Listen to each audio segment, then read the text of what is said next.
గట్కేసర్లో మహిళల సన్మాన కార్యక్రమం డీసీసీ అధ్యక్షులు తోటకూర వజ్రేష్ యాదవ్ హాజరు. రాష్ట్ర ప్రభుత్వం ముఖ్యమంత్రి రేవంత్ రెడ్డి, రాష్ట్ర రవాణా బీసీ సంక్షేమ శాఖ మంత్రి పొన్నం ప్రభాకర్ నేతృత్వంలో అమలు చేస్తున్న మహాలక్ష్మి పథకం విజయవంతంగా కొనసాగుతున్న నేపథ్యంలో మహిళల సేవలను గౌరవిస్తూ గట్కేసర్ సర్కిల్ పరిధిలోని గట్కేసర్ డివిజన్ బస్టాప్ వద్ద మహిళల సన్మాన కార్యక్రమం నిర్వహించారు.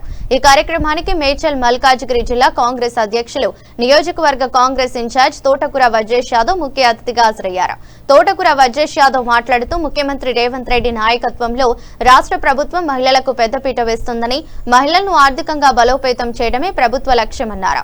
అయితే ఈ కార్యక్రమంలో నియోజకవర్గ బి బ్లాక్ కాంగ్రెస్ అధ్యక్షులు వేముల మహేష్ గౌడ్, గట్కేసర్ కాంగ్రెస్ పార్టీ అధ్యక్షులు మామిడ్ల ముత్యాలు యాదవ్, గట్కేసర్ మున్సిపల్ మాజీ chairman Mulli Pavani Jangaiah Yadav, market committee director Eega Swetha, Bokka Prabhakar Reddy, Anjaneyulu, Radhakrishna, RTC అధికారులు, మాజీ ప్రజాప్రతినిధులు, నాయకులు పాల్గొన్నారు.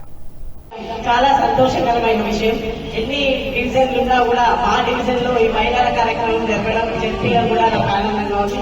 అలాగే ఈ కార్యక్రమానికి ముఖ్య అతిథిగా విచ్చేసిన మన వజ్రేష్ అన్న గారికి, బి బ్లాక్ అధ్యక్షుడు మహేష్ అన్న గారికి, అలాగే డీసీసీ అధ్యక్షుడు అంజన్న గారికి, అలాగే కాంగ్రెస్ అధ్యక్షులు ముత్యాల యాదవ్ గారికి, అలాగే అంజిరెడ్డి అన్న గారికి, అలాగే అందరి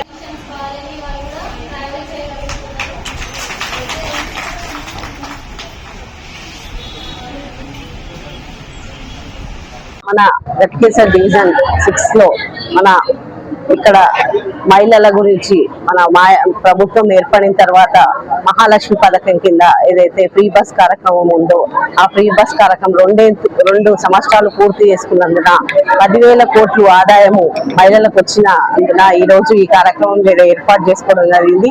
మన అధ్యక్షత వహిస్తున్న కవితా మేడం గారికి, డిపో చింగచర్ల డిపో మేనేజరు కవితా మేడం గారు ఒక లేడీగా ఉండి మనందరికీ కూడా సపోర్ట్ గా ఉంటూ ఎక్కడైతే మనకి బస్ స్టాప్లు కావాలన్నా ఇక్కడ బస్సు ఆగుతలేదు అని ప్రతి క్షణం నేను ఒక్కసారైనా ఫోన్ చేసినా అంటే దానికి రెస్పాన్స్ ఇచ్చి మేడం కూడా ఆడికి బస్సు వచ్చేటట్టు చేయడం కూడా జరుగుతుంది. ముందుగా ఆ మేడం గారికి కూడా ధన్యవాదాలు. అలాగే ఈ కార్యక్రమాన్ని మన ముందు తీసుకున్న ప్రభుత్వం ఏదైతే కాంగ్రెస్ ప్రభుత్వం వచ్చిన తర్వాత ఈ మహాలక్ష్మి పథకంని ఏర్పాటు చేయడం జరిగిందో రేవంత్ అన్న గారికి కూడా ధన్యవాదాలు మన మహిళలందరి తరఫున.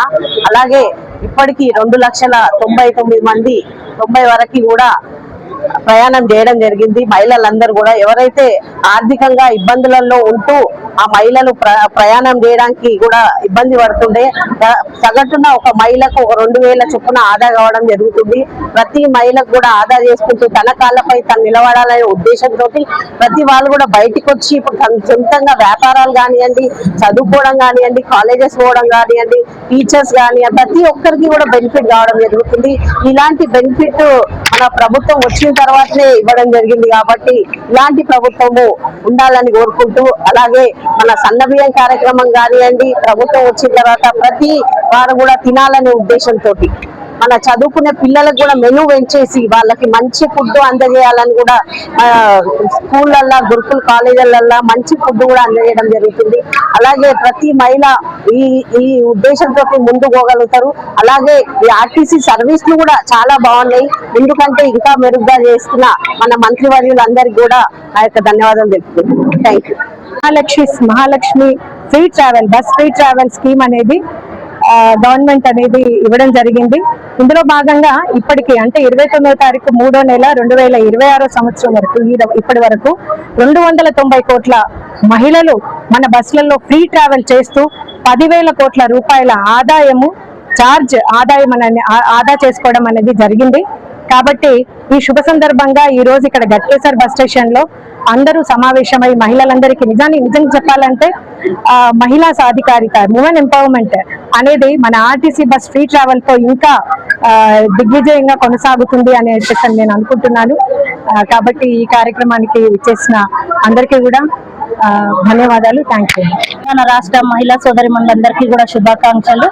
ఈ రోజు మన తెలంగాణ రాష్ట్ర ప్రభుత్వం మహాలక్ష్మి పథకం కింద ఏదైతే ఫ్రీ బస్ ఏర్పాటు చేయడం జరిగిందో మరి ఈ రోజు వరకు అది 10,000 కోట్ల రూపాయలు ఆదా చేసుకోవడం జరిగింది. 290 కోట్ల ప్రయాణాలు జరగడం జరిగింది. మరి తెలంగాణలో మొట్టమొదటిసారిగా ప్రభుత్వం ఏర్పాటు చేసిన తర్వాత ఫస్ట్ సంతకంగా రేవంత్ అన్న గారు మరి మహాలక్ష్మి పథకం కింద ఫ్రీ బస్ కి సంతకం చేయడం జరిగింది. మరి మహిళా మనులందరూ కూడా ఎంతో ఆసక్తిగా ఎదురు చూస్తూ మాకు బస్సు ఫ్రీ రావడం అన్నది చాలా సంతోషకరం అని చెప్పడం జరుగుతుంది. మరి ఈ రోజు వరకు కూడా మహిళలకి ఇంద్రమ్మ క్యాంటీన్లని కావచ్చు, అలాగే వడ్డీ లేని రుణాలు, డ్వాక్రా మహిళలకి చేయూతగా ప్రతి ఒక్కరికి కూడా వడ్డీ లేని రుణాలు, తక్కువ వడ్డీతో, పావుల వడ్డీతో రుణాలు ఇవ్వడం జరుగుతుంది. చాలా మందికి కూడా మహిళలకి మన ప్రభుత్వం అండగా ఉంటూ మహిళా మనులను ముందుకు తీసుకురావాలి.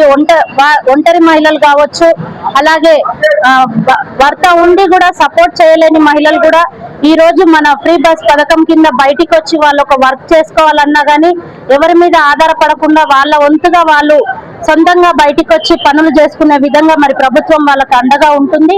ఇప్పుడే కాకుండా ఎల్లవేళలా కూడా మరి వచ్చే ఎలక్షన్ లో తర్వాత కూడా మహిళలకి 50% రిజర్వేషన్ లో 33% రిజర్వేషన్ ఖచ్చితంగా మహిళలకే ఉంటుంది. అందులో కూడా బీసీ మహిళలకు అనేది ముఖ్యంగా ఇవ్వడం జరుగుతుంది. మరి రేవంత్ అన్న సర్కార్ కి మహిళా మనులందరి తరఫున కూడా కృతజ్ఞతలు తెలుపుకుంటూ, అలాగే మంత్రివర్యులు పొన్నం ప్రభాకర్ గారికి కూడా ధన్యవాదాలు తెలియజేసుకుంటున్నాము. మరి ఈ యొక్క కార్యక్రమాన్ని ఏర్పాటు చేసినటువంటి డిపో మేనేజర్ కవిత గారికి కూడా ధన్యవాదాలు తెలియజేసుకుంటూ మరి నాకు ఈ అవకాశం ఇచ్చిన మీ అందరికీ కూడా ధన్యవాదాలు. Thank you.